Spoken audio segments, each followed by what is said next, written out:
नमस्कार दोस्तों। हम कर रहे हैं एनसीईआरटी की सीरीज को। ठीक है, तो ये एनसीईआरटी में क्लास 7 के ज्योग्राफी में चैप्टर नंबर 3 है। ठीक है, इससे पहले अगर आपने क्लास 6 की ज्योग्राफी और हिस्ट्री को नहीं पढ़ा है तो प्लेलिस्ट से जाकर देख लीजिए। और क्लास 7 के चैप्टर नंबर फर्स्ट और सेकेंड के ज्योग्राफी को नहीं पढ़ा है तो उसको भी देख लेंगे, और क्लास 7 के हिस्ट्री को भी नहीं देखा है तो उसको भी देख लेंगे। ठीक है, तो आज हम करने वाले एनसीईआरटी बुक में हिस्ट्री के chapter number 3, sorry geography chapter number 3, जिसका नाम है हमारी बदलती पृथ्वी। वीडियो को लास्ट तक जरूर देखना जिससे दिए गए सारे क्वेश्चन को सही प्रकार से समझ सके, क्योंकि अगर आप सी टेट का एग्ज़ाम देने वाले हैं या कोई भी टेट का एग्ज़ाम देने वाले हैं जिसमें एनसीईआरटी के बुक से पूछे जाते हैं क्वेश्चन, तो ये वीडियो आपके लिए बहुत ही महत्वपूर्ण है। चैनल पर पहली बार विजिट कर रहे हैं तो चैनल को सब्सक्राइब कर लेंगे। ठीक है, तो चलिए हम देखते हैं कि हमारी बदलती पृथ्वी। ठीक है, स्थल मंडल अनेक प्लेटों में विभाजित है जिन्हें हम स्थल मंडलीय प्लेट कहते हैं। ठीक है, आपको ये जानकर आश्चर्य होगा कि ये प्लेट हमेशा धीमी गति से चारों तरफ क्या है, घूमती रहती है, प्रत्येक वर्ष केवल कुछ मिलीमीटर के लगभग। ठीक है, पृथ्वी के अंदर पिघले हुए मैग्मा पृथ्वी के अंदर पिघले हुए मैग्मा में होने वाले गति के कारण ऐसा होता है। पृथ्वी के अंदर पिघला हुआ मैग्मा एक वृत्तीय रूप में घूमता रहता है, जैसा कि क्रियाकलाप में दिखाया गया है। ठीक है, चलिए यहाँ पर एक देखेंगे आप कि क्या आप जानते हैं, एक रंगीन कागज़ की छोटी सी गोली लीजिए और इसे जल के आधे भरे बीकर में रख दीजिए। बीकर को तिपाई पर रखकर गर्म करें। गर्म जल होने पर आप देखेंगे कि गर्म जल की परतों के साथ कागज़ की गोली भी ऊपर उठती है, और ठंडे पानी की परतों के साथ यह गोली नीचे क्या है, बैठती है। पृथ्वी के अंदर स्थित पिघला हुआ मैग्मा भी इसी प्रकार की गति करता है। ठीक है, चलिए आगे देखते हैं। प्लेट की इस गति के कारण पृथ्वी की सतह पर परिवर्तन होता है। ठीक है, पृथ्वी की गति को उन बलों के आधार पर विभाजित किया गया है जिनके कारण ये गतियाँ उत्पन्न होती हैं। जो बल पृथ्वी के आंतरिक भाग में घटित होती हैं उन्हें अंतर्जनित बल यानी एंडोजेनिक फोर्स कहते हैं। ठीक है, ध्यान देंगे एक बार आप कि जो बल पृथ्वी के आंतरिक भाग में घटित होती हैं उनको अंतर्जनित बल यानी एंडोजेनिक फोर्स कहते हैं, ये भी नोट करेंगे। एवं जो बल पृथ्वी की सतह पर उत्पन्न होते हैं उन्हें क्या कहते हैं, बहिर्जनिक बल यानी कि एक्सोजेनिक फोर्स कहते हैं। ठीक है, अब अंतर्जनित बल कभी आकस्मिक गति उत्पन्न करते हैं तो कभी धीमी गति।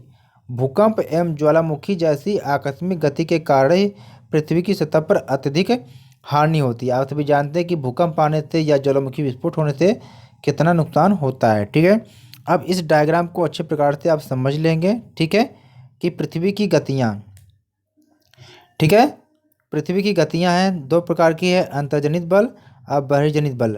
अब अंतर्जनित बल में क्या होता है कि आकस्मिक बल होता है जिसमें भूकंप, ज्वालामुखी और भूस्खलन को देखा जाता है, और क्या पटल विरूपण बल होता है, ये क्या है, पर्वत निर्माणकारी बल लगता है।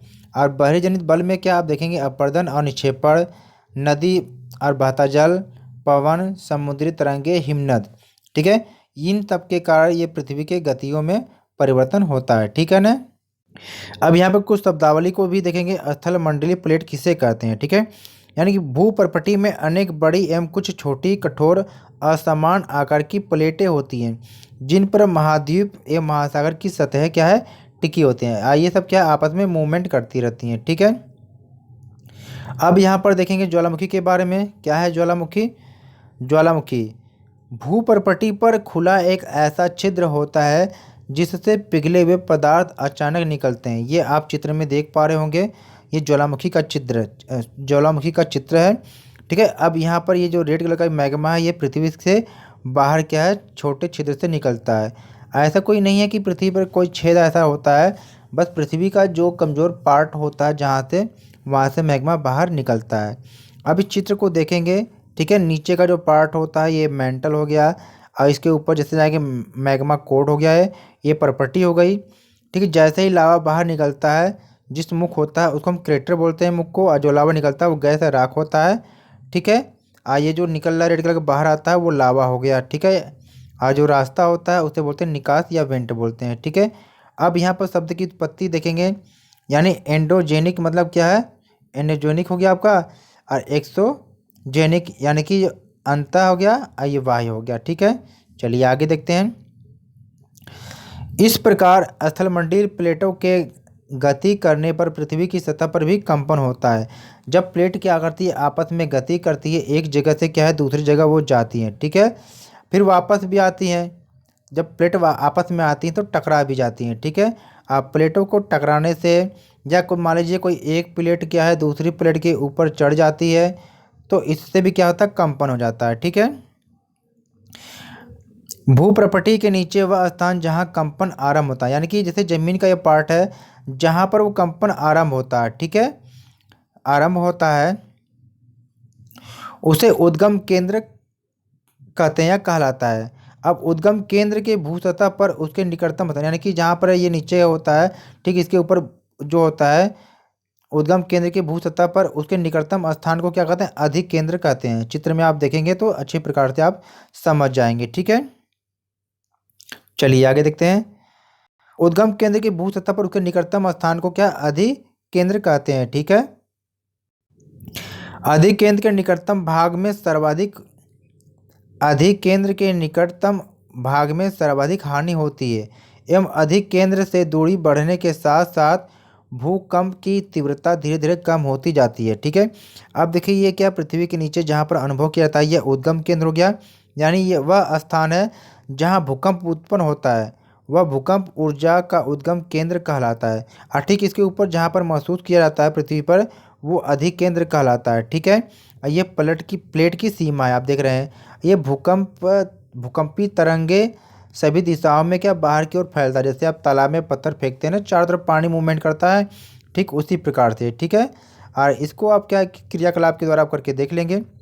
अब आगे देखिए क्वेश्चन यहाँ से बनते हैं सीटेट में, ठीक है।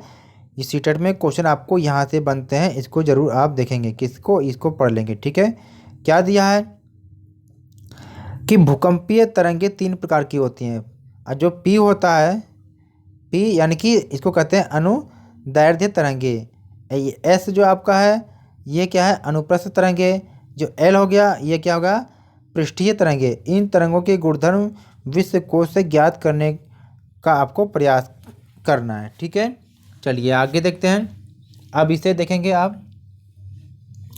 यद्यपि क्या है, भूकंप की भविष्यवाणी संभव नहीं है, यानी कि पहले से आप अंदाज़ा नहीं लगा सकते कि भूकंप आने वाला है, लेकिन यदि हम पहले से तैयार रहें तो इसके प्रभाव को निश्चित रूप से कम किया जा सकता है, यानी इससे होने वाले नुकसान को हम कम कर सकते हैं। स्थानीय लोग कुछ सामान्य तरीकों से क्या है, भूकंप की संभावना का अनुमान लगाते हैं, जैसे क्या होते हैं, जानवरों के व्यवहार का अध्ययन करते हैं, तालाब में मछलियों की उत्तेजना और सांपों का धरातल पर आना, यानी कि ये सब जब मूवमेंट होगा इससे पता लग जाता है कि कुछ अनहोनी होने वाली रहती है, ठीक है।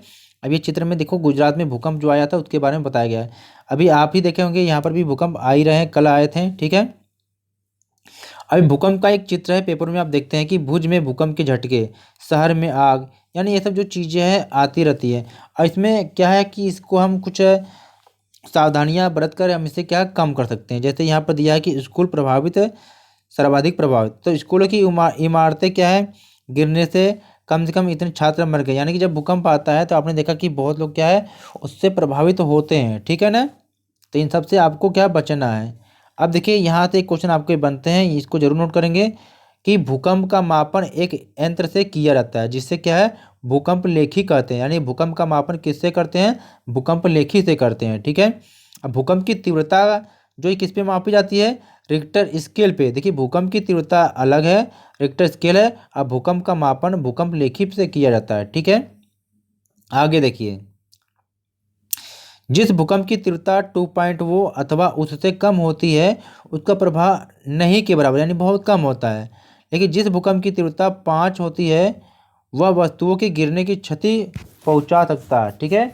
और जिस भूकंप की गति 6 होती है, 6.6 होती है, उससे क्या होता है अधिक होती है, ठीक है, या अथवा उससे ज़्यादा अगर होती है तो वह बहुत शक्तिशाली होता है। और जिसकी तीव्रता अगर 7 होती है तो ये अधिक होती है, वह सर्वाधिक शक्तिशाली समझा जाता है, ठीक है, और बहुत नुकसान कर सकता है। तो भूकंप से बचाव की तैयारी क्या क्या कर सकते हैं आप, कैसे बच सकते हैं, सुरक्षित स्थान पर, यानी रसोई के काउंटर या मेज के नीचे, दीवार के अंदरूनी कोने में आपको छिप जाना है। इनसे दूर रहें, यानी किससे दूर रहना आपको है? जब भूकंप आता है, आग वाले स्थान से या चिमनी के आसपास, तथा टूट सकने वाले जो खिड़कियां हैं, दर्पण है, शीशा है या तस्वीर के जो फ्रेम है, ठीक है, कि कभी आपको चोट ना लग जाए। पहले से तैयार कैसे रहना है? अपने दोस्तों एवं पारिवारिक सदस्यों के बीच जागरूकता फैलाएं एवं आपदा का सामना क्या विश्वास से करें, ठीक है, अफवाहें ना फैलाएं, ठीक है। अब मुख्य स्थलाकृतियाँ, जो स्थल की आकृति है, इसको देखेंगे। अपक्षय एवं अपर्दन नामक दो प्रक्रमों द्वारा दृश्य भूमि लगातार विघटित होती है, यानी जिससे मान लीजिए कोई ये मिट्टी है, अभी जल के द्वारा एक जगह से दूसरी जगह इकट्ठी हो जाती है, या हवा के द्वारा एक जगह से दूसरी जगह इकट्ठी हो जाती है। तो ये जो प्रक्रिया होती है, एक स्थान से दूसरे स्थान पर जाती है, तो यह होता है अपर्दन। और जहाँ पर इकट्ठा होती है, ठीक है, जहाँ पर इकट्ठा होती है उसको हम कहते हैं निक्षेपण, ठीक है। और ये जो प्रक्रिया होती है उसको कहते हैं अपक्षय, ठीक है। अपक्षय एवं अपर्दन नामक दो प्रक्रमों द्वारा दृश्य भूमि लगातार विघटित होती रहती है। पृथ्वी की सतह पर शैलों के यानी कि चट्टानों के टूटने से अपक्षय की क्रिया होती है। भूदृश्य पर जल, पवन एवं हिम जैसे विभिन्न घटकों के द्वारा होने वाले क्षय को अपर्दन कहते हैं, ठीक है। अब आगे देखिए क्या है। वायु, जल आदि अपर्दित पदार्थों को एक स्थान से दूसरे स्थान पर ले जाते हैं और फलस्वरूप एक स्थान पर निक्षेपित करते हैं। अपर्दन एवं निक्षेपण के ये प्रक्रम पृथ्वी के धरातल पर विभिन्न स्थलाकृतियों का निर्माण करते हैं, ठीक है। अब देखिए नदी के कार्य क्या है, ठीक है। नदी के जल से दृश्य भूमि का अपर्दन होता है। जब नदी किसी खड़े ढाल वाले स्थान से अत्यधिक कठोर शैल या खड़े ढाल वाली घाटी में गिरती है तो यह क्या है? जलप्रपात बनाती है। यहाँ पर देख रहे हैं नदी क्या एकदम खड़ी ढाल पे ऐसे गिरती है, ठीक है, वो भी कठोर चट्टानों पे। अब यहाँ पर देखेंगे क्या है कि जलप्रपात क्या है, ठीक है। विश्व में हजारों छोटे छोटे जलप्रपात हैं। सबसे ऊंचा जलप्रपात जो है दक्षिण अमेरिका के वेनेजुएला का एंजल जलप्रपात है, ठीक है। विश्व का सबसे ऊंचा जलप्रपात क्या एंजल है, वो दक्षिण अमेरिका के क्या है वेनेजुएला में स्थित है, ठीक है। अन्य जलप्रपात जैसे उत्तरी अमेरिका में कनाडा तथा संयुक्त राज्य अमेरिका की सीमा पर स्थित है नियाग्रा, यानी कि उत्तरी अमेरिका में कनाडा तथा संयुक्त राज्य अमेरिका की सीमा पर जो स्थित है उसका नाम है नियाग्रा, ठीक है। और अफ्रीका में क्या है? जाम्बिया एवं जिम्बाब्वे की सीमा पर स्थित जो है वो कौन सा है? विक्टोरिया है, ठीक है। और नियाग्रा जो है सबसे बड़ा है, ठीक है। आगे देखिए, जब नदी क्या करती है? मैदानी क्षेत्र में प्रवेश करती है तो वह मोड़दर मार्ग में क्या है? बहने लगती है, जैसे चित्र में दिया गया, ठीक है। अब होता क्या है? नदी के इन्हीं बड़े मोड़ों को विसर्प कहते हैं। जहाँ जहाँ ये मोड़ आता है ना, जहाँ पर राउंड आता है, इसको क्या कहते हैं? विसर्प कहते हैं, ठीक है। इसके बाद विसर्पों के किनारों पर लगातार अपर्दन एवं निक्षेपण शुरू हो जाता है। विसर्प लूप के सिरे निकट आते जाते हैं, ठीक है। समय के साथ विसर्प क्या है? लूप नदी से कट जाते हैं और एक अलग क्या झील बन जाता है, जिसे क्या चाप झील कहते हैं। जैसे ये अलग हो गया, इसे चाप झील कहते हैं, ठीक है। कभी कभी नदी अपने तटों से बाहर बहने लगती है, फलस्वरूप निकटवर्ती क्षेत्रों में बाढ़ आ जाती है। बाढ़ के कारण नदी के तटों के निकटवर्ती क्षेत्रों में महीन मिट्टी एवं अन्य पदार्थों का क्या निक्षेपण करती है। ऐसी मिट्टी एवं पदार्थों को अवसाद कहते हैं, ठीक है। इससे समतल उपजाऊ बाढ़कृत मैदान का निर्माण होता है। नदी के उत्थित तटों को तटबंध कहते हैं। समुद्र तक पहुँचते पहुँचते नदी का प्रवाह धीमा हो जाता है तथा नदी अनेक धाराओं में विभाजित हो जाती है, ठीक है। यहाँ पर देख पा रहे हैं चित्र में तटबंध क्या है, सब चीज़ यहाँ पर दिया गया है, ठीक है। अब देखिए क्या है, जिनको क्या कहते हैं? नदी जब कई धाराओं में बढ़ जाती है उनको कहते हैं वितरिका कहा जाता है। यहाँ नदी इतनी धीमी हो जाती है कि यह अपने साथ लाए मलबे का निक्षेपण करने लगती है, इकट्ठा करने लगती है। प्रत्येक वितरिका अपने मुंह का निर्माण करती है। सभी मुहानों के अवसादों के संग्रह से क्या डेल्टा का निर्माण होता है। जैसे नदियाँ हैं एक अलग अलग धाराओं में बट गई है, तो सभी अपनी धारा पे क्या है? मलबा जो साथ में लाती है उसको इकट्ठा करती है, तो उससे डेल्टा का निर्माण होता है, ठीक है। यहाँ पर आपको ध्यान देना कि विश्व की कुछ नदियों के नाम ढूंढिए, ठीक है। यानी कि विश्व का सबसे बड़ा जो डेल्टा है वो सुंदरबन का डेल्टा है, ये भी याद रखेंगे आप, ठीक है ना। अब देखिए क्या समुद्री तरंग के कार्य। समुद्री तरंग के अपरदन एवं निक्षेपण तटीय स्थलाकृतियाँ बनाती हैं, ठीक है। समुद्री जो तरंगें होती हैं लगातार सैलों से टकराती रहती हैं, यानी समुद्र की जो तरंगें हैं ये बार बार टकराती रहती हैं, फिर क्या करती हैं वो सैलों को तोड़ देती हैं, ठीक है, जिससे दरार विकसित होती है। समय के साथ ये बड़ी और चौड़ी, यानी कि किसी में अगर दरार हो गया तो समय के साथ वो चौड़ी होती रहती हैं। इनको क्या समुद्री गुफा कहते हैं, ठीक है। अब देखिए ये दरार जो हो गई है इसको समुद्री गुफा कहते हैं, ठीक है। इन गुफाओं के बड़े होते जाने पर इनमें केवल छत बचती है, ठीक है। यानी जो अगल बगल की जो दीवार है सारी गायब हो जाती है, जिसे तटीय मेहराब कहते हैं, ठीक है। अब देखिए क्या यहाँ पर क्या ज़्यादा जो हो गया अगल बगल दीवार गायब हो गई तो इसको तटीय मेहराब कह देते हैं, ठीक है। अब क्या है, जब लगातार अपरदन होता है तो छत को भी तोड़ देता है। देखिए छत टूट गई, ठीक है, तो केवल क्या दीवार ही बचती है। तो दीवार जैसी इन आकृतियों को स्टैक कहते हैं। ये देखिए दीवार बची है ना, इसे स्टैक कहते हैं। समुद्री क्या है, समुद्री जल के ऊपर लगभग ऊर्ध्वाधर उठे हुए ऊंची शैली तटों को क्या समुद्र भृगु कहते हैं। इस सारे पॉइंट को जरूर पढ़ लेंगे, पेपर में आएगा, ठीक है। समुद्री तरंगे किनारों पर अवसाद जमा कर समुद्री पुलिन का निर्माण करती है, ठीक है, इसको भी आप पढ़ेंगे। हिमनद के कार, ठीक है, हिमनद अथवा हिमानी यानी कि जो पहाड़ों पे बर्फ़ की नदियाँ रहती हैं, हिमानी बर्फ़ की नदियाँ होती हैं। हिमनद अपने नीचे की कठोर चट्टानों से क्या है गुलास्मी मिट्टी और पत्थरों को अपरदित कर देती हैं और गुलास्मी मिट्टी एवं पत्थरों से भूदृश्य का अपरदन करती है। हिमनद गहरे गर्तों का निर्माण करते हैं। पर्वतीय क्षेत्र में बर्फ़ पिघलने से उन गर्तों में जल भर जाता है और वे सुंदर झील बन जाते हैं। हिमनद के द्वारा लाए गए पदार्थ जैसे छोटे बड़े सैल रेत एवं तलछट मिट्टी निक्षेपित होते हैं। ये निक्षेप हिमनद हिमोड़ का निर्माण करते हैं, ठीक है। अब पवन के कार्य देख लीजिए। क्या आपने कभी रेगिस्तान देखा है? बालू के टिब्बे के कुछ चित्र एकत्र करने का प्रयास कीजिए। रेगिस्तान में पवन अपरदन एवं निक्षेपण का प्रमुख कारक है। रेगिस्तान में आप छत्रक के आकार के सेल देख सकते हैं, जिन्हें आप सामान्यतः क्या छत्रक सेल कहते हैं।